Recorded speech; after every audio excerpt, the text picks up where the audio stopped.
প্রচার সেরে গ্রামের মাটির বাড়িতে মাটির থালায় একেবারে মাটিতে বসে আহার সারলেন হুগলি লোকসভার তৃণমূলের তারকা প্রার্থী রচনা বন্দ্যোপাধ্যায়। প্রথমবার মাটির বাড়িতে মাটিতে বসে খেয়ে ইমোশনাল রচনা বন্দ্যোপাধ্যায়। সঙ্গে ছিলেন মন্ত্রী বেচারাম মান্না ও বিধায়িকা করবী মান্না। শনিবার সিঙ্গুর বিধানসভা এলাকার বেড়াবাড়ি গ্রাম পঞ্চায়েত এলাকা থেকে প্রচার শুরু করেন রচনা বন্দ্যোপাধ্যায়। প্রচার সেরে দুপুরের আহারের জন্য তারা আসেন সিঙ্গুর গ্রামের এক বাসিন্দা মানিক বাগের বাড়িতে। মানিক বাগ পেশায় একজন শ্রমিক। তার বাড়িতে বসেই বাঙালি আহার সারেন রচনা বন্দ্যোপাধ্যায়। এই দিন দুপুরের খাবারের মেনু ছিল মাটির থালার উপর কলা পাতা, তাদের সাদার ভাত, সঙ্গে বড়ি ভাজা, বেগুন ভাজা, আলু ভাজা, পটল ভাজা, সালাড, পোস্তর বড়া, সেই সাথে সবজি, ডাল, শুক্তো, আলু পোস্ত, চাটনি। সব শেষে তৃপ্তি ভরে খেলেন টক দই। বলছি দিদি, আজকে প্রচারে বেরিয়ে একদম মাটির বাড়ি, সেখানে বসে মাটিতে বসে খাওয়া দাওয়া করলেন, কি বলবেন? মানে কি অনুভূতি এটা? অনুভূতি তো অসাধারণ, খুব ভালো লাগলো। কখনো খাইনি, আজকে প্রথমবার খেলাম। সব থেকে ভালো কথা যে এত ভালোবেসে আপ্যায়ন করে খাওয়ালো এবং দারুণ খাবার খেয়েছি। ভীষণ বড়ি ভাজা, লঙ্কা চেয়ে খেলেন? আমার খুব প্রিয়। সজনে ডাঁটা, বড়ি ভাজা আর লঙ্কা তিনটেই হয়েছে। মানে টক দইও খেলেন? টক দই তো অসাধারণ বাবা, আমাদের বাড়িতে তো এরকম টক দই হয়ই না কলকাতাতে। আমরা কি দই হয় কে জানি ওটা। আচ্ছা, মানে অনেক কিছু খেলেন, এত ভালো দই এখানকার। আমি তো এবার থেকে দই নিয়ে যাবো ভাবছি ব্যাগে করে করে। রচনা বন্দ্যোপাধ্যায় তিনি জানান, মাটির বাড়িতে বসে কোনোদিনও তিনি খাননি। খুবই ভালো আপ্যায়ন পেয়েছেন তিনি এখানে, খুব তৃপ্তি ভরেও খেয়েছেন। সজনে ডাঁটা, বড়ি ভাজা, লঙ্কা তার খুবই প্রিয়, তাই তিনি চেয়ে খেয়েছেন। টক দই তো ছিল অসাধারণ, এখানকার দই দারুণ। এবার এপাশে এলে ব্যাগ ভর্তি করে তিনি দই নিয়ে যাবেন, সে কথাও বলেন।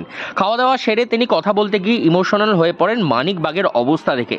তার মাটির বাড়িতে যা পরবর্তীতে পাকা বাড়ি হয়ে যাবার কথা ছিল, তা আবাস যোজনার টাকা পায়নি, সেই কারণে এখনো পর্যন্ত সেই মাটির বাড়ি রয়েছে। সে কথা বলতে গিয়ে কার্যত ইমোশনাল হয়ে পড়েন তিনি। থেকে বেশি কষ্ট লাগছে তারা এত কষ্ট করে এখানে থাকে। আমি তো খুব আনন্দ করে খেলাম, ভালোও লাগলো। কারণ মাটির বাড়ি ভীষণ ঠান্ডা হয়, তো ঠান্ডা লেগেছে। এই গরমের মধ্যে ঠান্ডাটা ভালো লাগলো।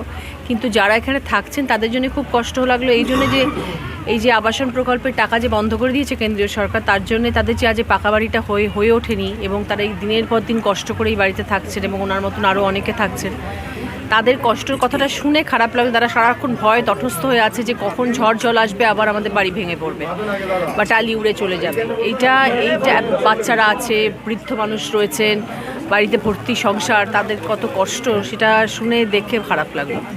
একই সঙ্গে তিনি ভূয়সী প্রশংসা করেন সিঙ্গুরের দইয়ের। তিনি এটাও বলেন, পরের বার তিনি আসলে ব্যাগে করে দই নিয়ে যাবেন। দই প্রসঙ্গে তিনি বলতে গিয়ে বলেন, সিঙ্গুরের মাটি এতটাই উর্বর যে সেখানে গাছপালা, ঘাস অনেক বেশি জন্মায়, তা গরু খেয়ে ভালো দুধ দেয় এবং সেই দুধ থেকেই এত ভালো দই তৈরি হয়েছে।